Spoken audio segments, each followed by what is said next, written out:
आप और किसी तरह से जीने के लिए नहीं बनाए गए हैं। आप बनाए गए हैं कि आप विश्वास से जीते जाएं। अगर आप विश्वास से जिएंगे तो आप बहुत दूर जाएंगे। आप उससे भी आगे जाएंगे जहां पर आपकी पढ़ाई आपको ले जाती है। आप निश्चय बहुत दूर जाएंगे। आपके सपने में भी आपने नहीं सोचा होगा। आपकी योग्यता जो ले जा सकती है उससे भी आगे। अगर आप विश्वास से जीते हैं तो रॉकेट के जैसे ऊंचे जाएंगे।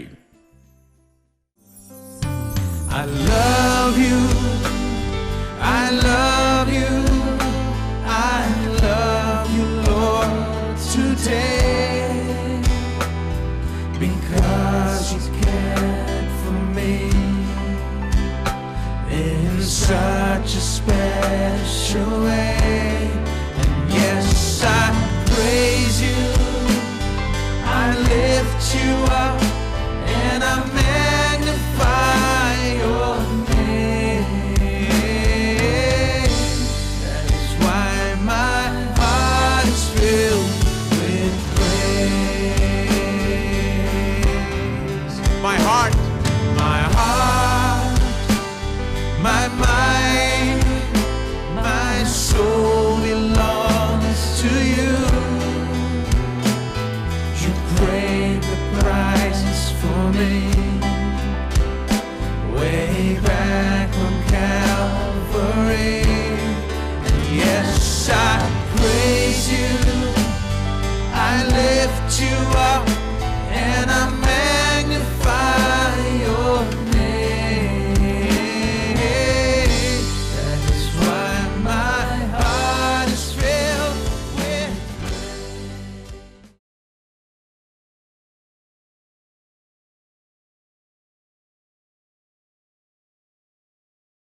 बहुत समय तक हमने सबसे बुरे पर विश्वास किया। हम ये कहते थे, मुझे याद है लोग कहते थे, सबसे बुरे के लिए तैयार हो जाइए। बड़ी बात है, जानते हैं, मतलब सबसे बुरे के लिए तैयार होने की जरूरत नहीं, वो अपने आप होगा, आप उसके साथ जाएंगे। आप किसके लिए तैयारी करेंगे? जानते हैं, सबसे बुरे के लिए तैयार हो जाओ। और कई साल तक मैं सबसे बुरे के लिए तैयार होती रहा, जानते हैं। लेकिन मैं आपको बताऊं, 30 साल पहले मैंने सबसे उत्तम के लिए तैयार होना शुरू किया। और मैं आपको बताऊं, जब मैंने अपना मन पूरी तरह बदल दिया कि प्रभु के उत्तम का आनंद उठाऊं, तब ये उत्तम हमारा हो जाता है। मैं आपको ये बता सकता हूं, मैं गारंटी दूं, क्योंकि मैं इस क्रिया में से होकर गया हूं। मैं आपको बता सकता हूं कि आप परमेश्वर के सबसे उत्तम का आनंद नहीं उठाएंगे बस केवल सोच में थोड़ा सा बदलाव लाने से। केवल ये सोच में थोड़ा सा बदलाव नहीं है, इसमें पूरी तरह से बदलाव आना चाहिए। ये पूरा बदलाव होना चाहिए। और मैं आपको बताऊं कि मैं केवल थोड़े से बदलाव का प्रचार नहीं कर रहा हूं कि थोड़ी सी सोच बदल दें, नहीं, पूरी तरह से सोच बदलनी है। जिस तरह से हम सारी बातों की ओर आगे बढ़ते हैं, जिस तरह से हम सब बातों को देखते हैं, और इसे होना ही होगा दोस्तों। आमेन। पूरी तरह से बदलाव, और ये तो पूरी तरह से अलग सोच होगी, दृष्टिकोण हर चीज का।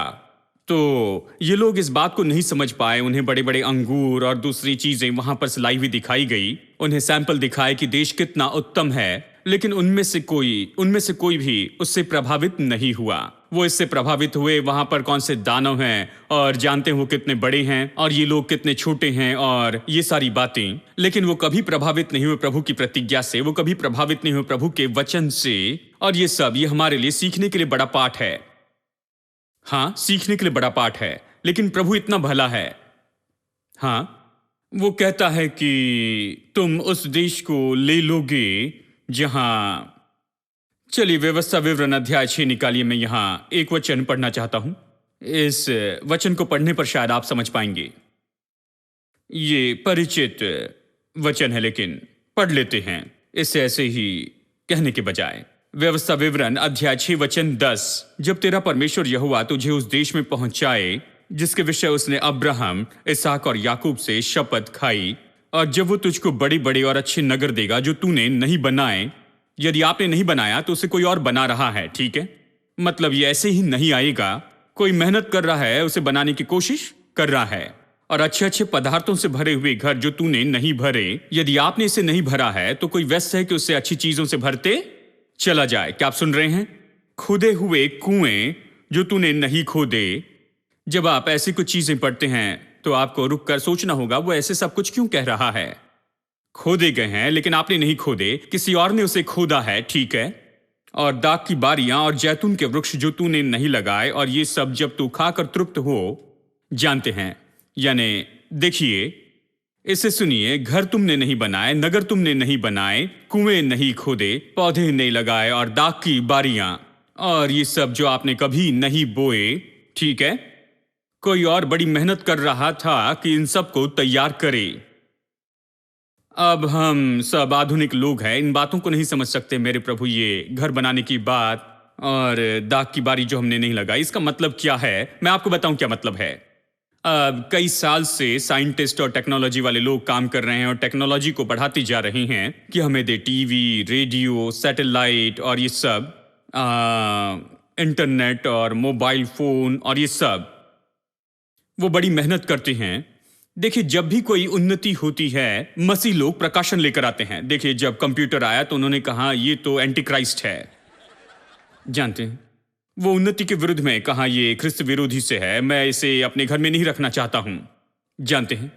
निश्चय उसे ऑन करना भी नहीं आता था, अगर उसे दे, जानते हैं, उसे कुछ पता नहीं, जानते हैं। मैं इस तरह का व्यक्ति हूं। जब वो आया, मुझे याद है, मैंने जाकर सबसे उत्तम खरीदा। उन दिनों में जो कीमत चुकाई उसमें तो आज तो 4-5 अच्छे कंप्यूटर्स मिल जाते हैं। मैंने उन दिनों में सबसे अच्छा कॉन्फ़िगरेशन खरीदा, कलर मॉनिटर के साथ में सब कुछ लिया। मुझे कंप्यूटर के बारे में पता नहीं था। 80 के दशक में मैंने घर में लाया, मैं उस पर काम करने लगा और मैं कंप्यूटर के बारे में सब कुछ ढूंढने लगा। देखिए, क्योंकि जब भी मैं ऐसे वचन पढ़ता हूं, हमेशा सोचता हूं कि कोई बहुत समय से काम कर रहा है इन सारे रेडियो और टीवी के लिए। जब वो पूरा हो जाए तो वो मुझे मिलेगा, मेरे उपयोग के लिए।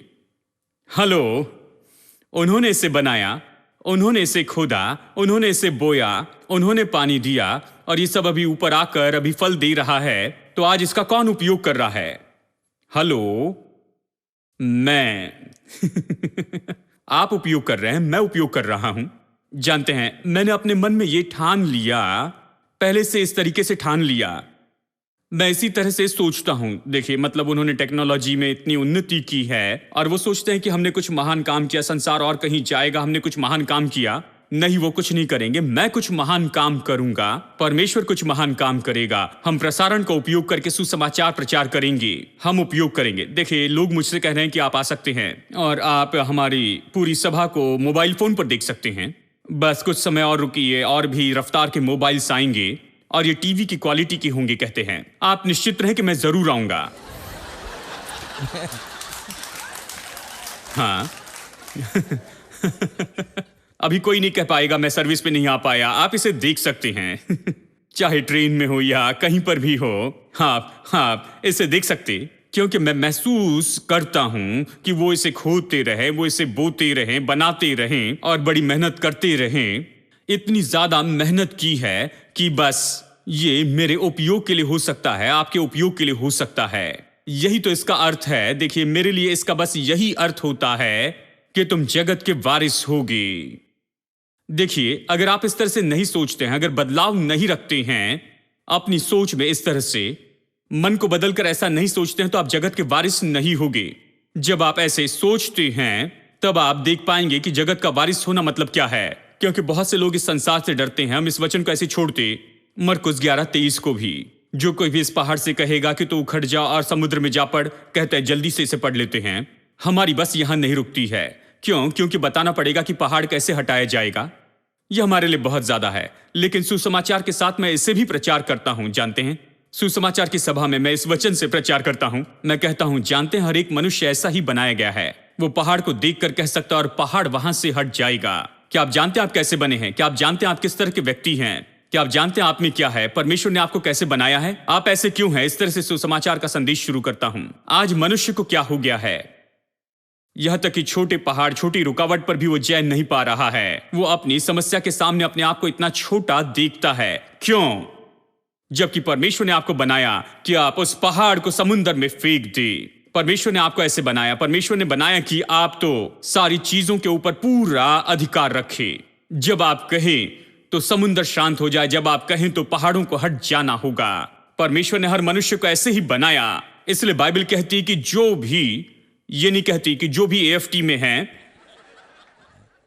ये नहीं कहती कि जो भी हमारे डिनोमिनेशन में है, नहीं, कोई भी, मतलब कोई भी मनुष्य लेकिन जो कोई भी विश्वास करे, जो संदेह नहीं करता है, लेकिन विश्वास करता है कि जो कहूंगा वो हो जाएगा। देखिए, मनुष्य विश्वास से जीने के लिए बना है। मैं लोगों को बताता हूं, आप विश्वास से जीने के लिए बने हैं, इसलिए नहीं बने कि बस जीविका कमाए पसीना बहाने से। नहीं, आप विश्वास से जीने के लिए बने हैं। हमारे जीवन में समस्या यह है कि हम विश्वास से नहीं जीते हैं, हम अपने पसीने से जीते हैं। हम विश्वास से नहीं जीते, अपने कामों से जीते हैं। हम पढ़ाई लिखाई से जी रहे हैं, लेकिन हम विश्वास से नहीं जीते हैं। हम अपनी योग्यता से जी रहे हैं, लेकिन विश्वास से नहीं जीते हैं। आप और किसी तरह से जीने के लिए नहीं बनाए गए हैं। आप बनाए गए कि आप विश्वास से जीते जाएं। अगर आप विश्वास से जिएंगे तो आप बहुत दूर जाएंगे।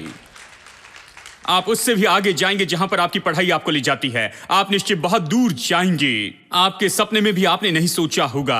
आपकी योग्यता जो ले जा सकती है उससे भी आगे। अगर आप विश्वास से जीते हैं तो रॉकेट के जैसे ऊंचे जाएंगे। आप ऊंचाई पर जाएंगे, सारी बातों के ऊपर, यदि विश्वास से जी। आप विश्वास से जीने के लिए बने हैं। ये यही तो कह रहा है। तो मैं इन वचनों को छोड़कर आगे नहीं बढ़ता, इसमें बड़ा आराम से रहता हूं। जो कोई भी इस पहाड़ से कहे ये मेरे लिए बहुत अच्छा है, ये लोगों को चौंका दे। मैं अपनी सभा ऐसे ही शुरू करता हूं, और ये सब जो परमेश्वर को नहीं जानते मेरी बात को सुनकर वहां पर आते हैं। जो कोई भी इस पहाड़ से कहेगा, मैं कहता हूं जो कोई मतलब आप हैं, पहाड़ से कहेगा। और ये पहाड़ क्या है? आप पहाड़ से कह सकते हैं कि आप जानते हैं कि आपको ऐसे बनाया गया है। देखिए, ये वही वचन है जिससे 30 साल पहले मैं शर्माता था। मेरी बस यहां कभी नहीं रुकी, जल्दी से इसे पढ़ के निकलता, क्योंकि कौन इसका विवरण देगा। रोमियो 4:13 के बारे में यही रवैया था। जगत के वारिस, ये प्रतिज्ञा कि वो जगत का वारिस होगा। मेरे प्रभु, जगत क्यों चाहिए? हमें जगत नहीं चाहिए, स्वर्ग चाहिए। देखिए, क्योंकि हमने इसे कई बार गाया था, और जब संगीत बजाकर गाए तो बहुत अच्छा लगता है। मैंने संगीत बजाकर इसे बहुत बार गाया। जानते हैं, मैं बस स्वर्ग की राह देख रहा था। इस संसार में मुझे कुछ नहीं चाहिए था। मुझे नहीं लगा कि संसार में कुछ अच्छा है। फिर मैंने जाना कि संसार तो परमेश्वर ने बनाया, और उसने ये मनुष्य के लिए बनाया था। मनुष्य से कहा गया कि वो अधिकार रखे पूरे संसार पर, और इस पृथ्वी पर राजा जैसे हो, और मालिक हो जाए इस पूरे संसार का, और सब पर राज्य करे। ये हमारा है। ये पाप है कि जो संसार में उसे हम नहीं लेते और प्रभु के लिए उसका उपयोग नहीं करते।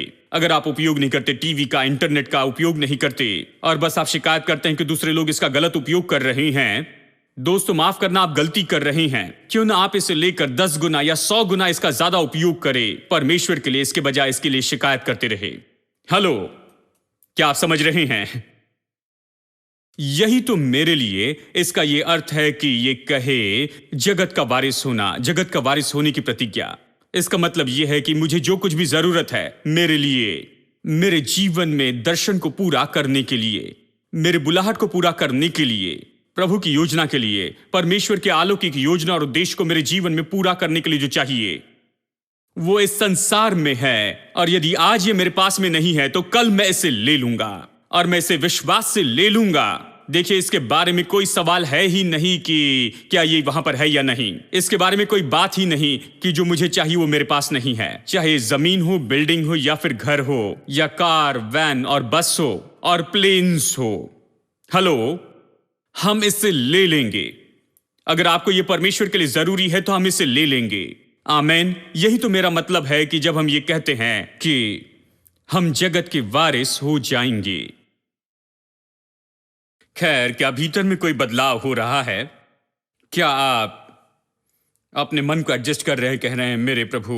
कुछ लोग सोच रहे हैं मेरा सिर तो घूम रहा है भाई। मैं एक सामान्य चर्च में गया था जहां उन्होंने बताया कि हम तो बेचारे कुछ भी नहीं हैं और स्वर्ग में पहुंचने पर कुछ हो जाएंगे। मैं भी आपको यह बताना चाहता हूं कि आप परमेश्वर की दृष्टि में कुछ हैं। सारा संसार तो आपके सामने रखा गया और आप इसके मालिक हैं। सबसे बुरी बात, जैसे मैंने आपको बताया कि उन्होंने यही सिखाया कि हम भंडारी हैं, वॉचमैन के जैसे देखभाल कर रहे हैं, या फिर केवल एडमिनिस्ट्रेटर हैं और मालिक नहीं हैं। जानते हैं, लेकिन हम मालिक एडमिनिस्ट्रेटर हैं, यह कहना सही होगा। जानते हैं, हम केवल एडमिनिस्ट्रेटर नहीं। मैंने बहुत से एडमिनिस्ट्रेटर को देखा है, वो पूरी गड़बड़ी करेंगे क्योंकि उनके अंदर मालिकाना भाव नहीं होता है। सोचते हैं किसी और का है, बस इसका ऐसे उपयोग करते हैं, वो गलत काम करते हैं। लेकिन आप मालिक को देखें कि वो व्यापार चला रहा है तो उसका व्यापार तो अलग है, वो वहां बैठा है, ये उसका है। देखिए, दास में और मालिक में फर्क होता है, एक भंडारी और मालिक में, ठीक है? जब नौकर घर को झाड़ू मारता है ऐसे दिखता है कि झाड़ू मारा गया है। हमारे घर की नौकरानी इस तरह से झाड़ू मारती थी, कभी झुकती भी नहीं थी, बिल्कुल अकड़ कड़ खड़ी रहती।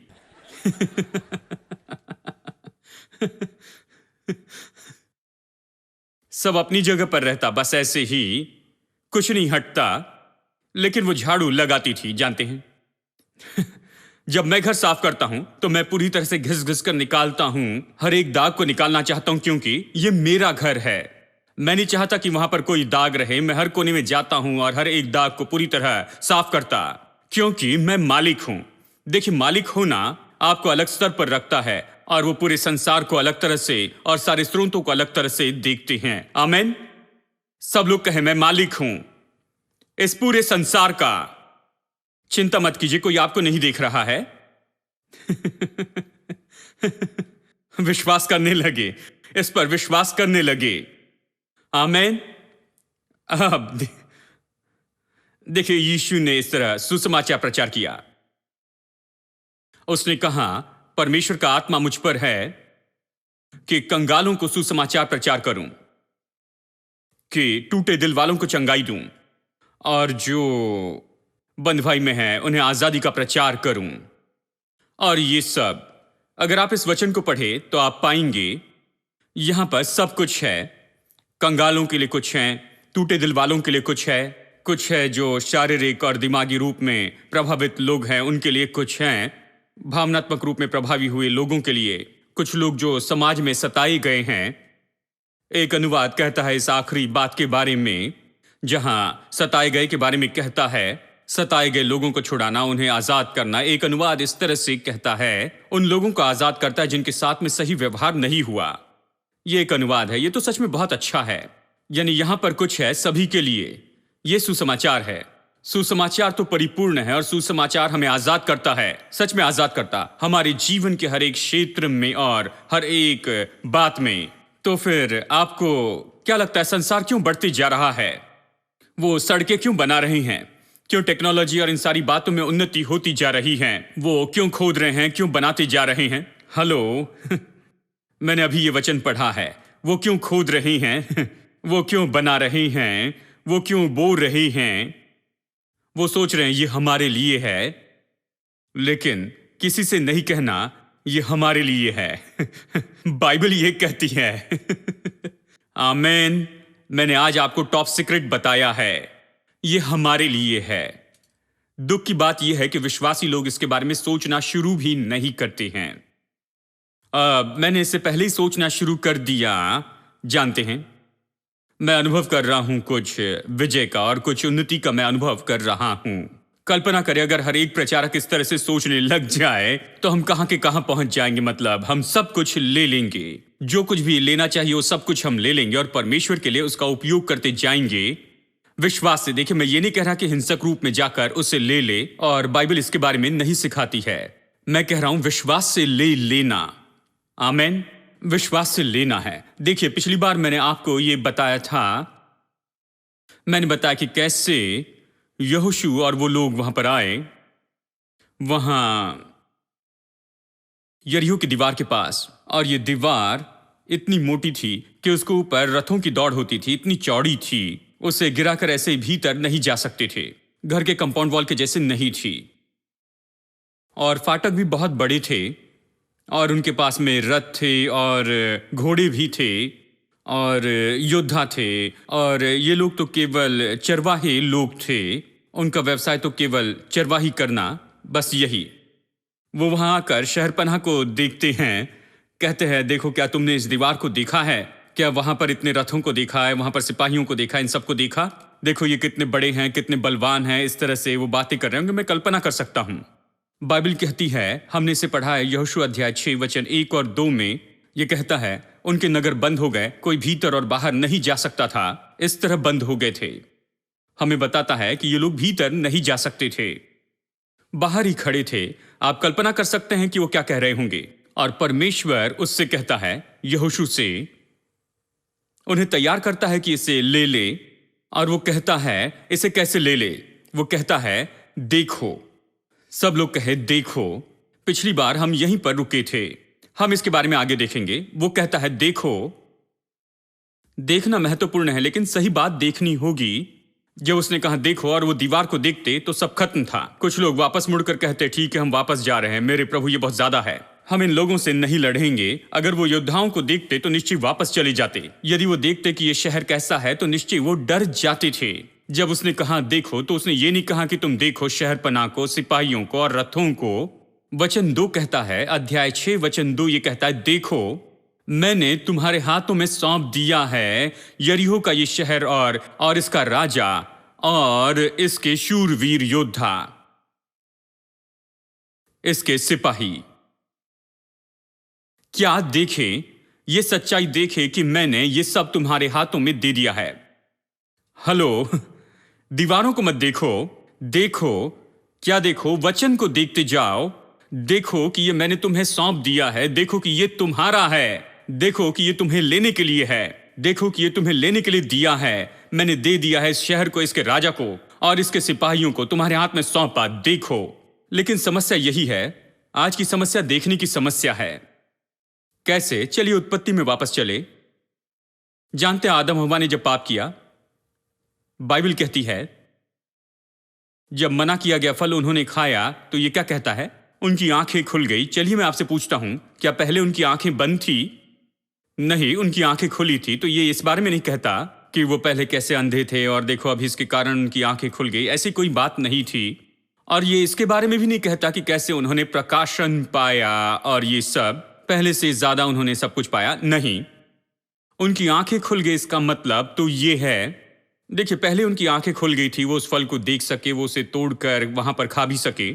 किस तरह से उनकी आंखें खुल गई? एक खास तरीके से उनकी आंखें खुली, और वो है आदम और हव्वा तो पहले निश्चय ही देख सके और समझ सके केवल ये दृश्य संसार ही नहीं, लेकिन साथ ही अदृश्य संसार भी। वो केवल इस स्वाभाविक संसार को ही नहीं देख पाए, लेकिन सच में वो तो निश्चय ही जान सके, देख पाए। उनके लिए देखना मुश्किल नहीं था कि एक संसार है इस आयाम से परे जिसे हम स्वाभाविक संसार कहते हैं। ठीक है, वो उस दृश्य को और अदृश्य को देख सके, वो उस दशा में थे। अब जबकि उन्होंने ये फल खाया तो फिर क्या हुआ? अब उनकी जो दृष्टि थी वो केवल सीमित हो गई, केवल देखने तक ही। अब ये तो दुख की बात है, और ये तो सच में आंखें खुल जाने वाली कोई बात नहीं है। देखिए कुछ हुआ कि अब वो यहां पर स्वाभाविक संसार और आसपास की बात के बारे में 100% जागरूक हो गए, और ना ही वो अभी जागरूक रहे और ना ही वो देख पाए उस अदृश्य में से कुछ भी नहीं समझ पाए, उसके पीछे नहीं जा पाए। आप उनसे कहें कि परमेश्वर है तो कहेंगे परमेश्वर कहां है? अगर कहें स्वर्गदूत है तो कहेंगे स्वर्गदूत कहां पर हैं? वो नहीं समझ सकते। देखिए पहले वो देख सकते थे अदृश्य संसार में, लेकिन देखिए अब वो नहीं देख पाए इस अदृश्य संसार में। यहां कुछ बदल गया।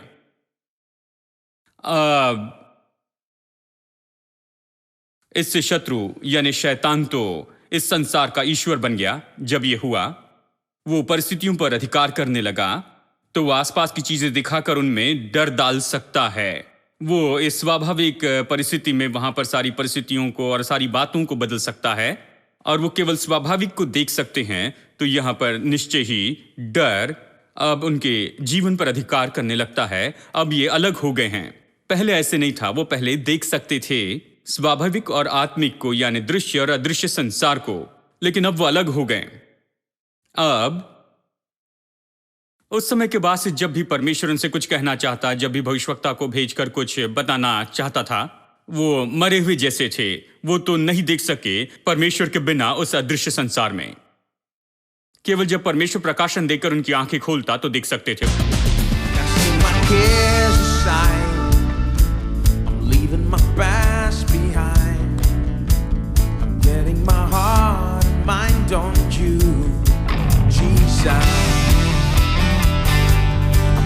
My hand to yours, believing there's so much more, knowing that all you have in store for me is good. It's good. Today's the day you have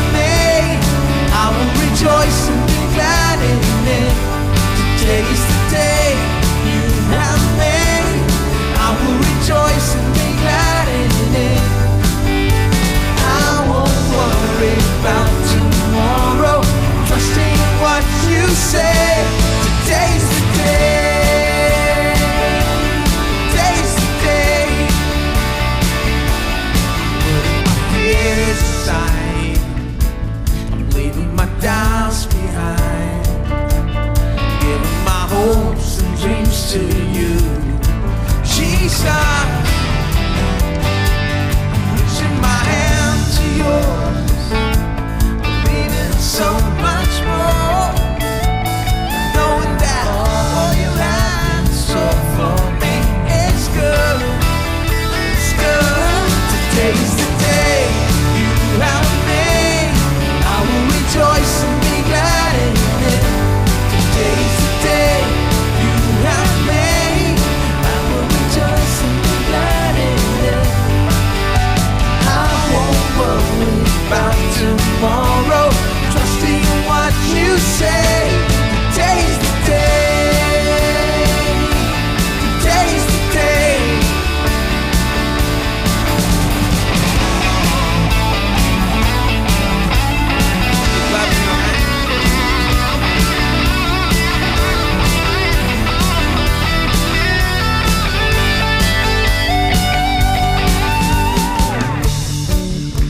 Everybody, we're gonna sing this little portion. You repeat after us.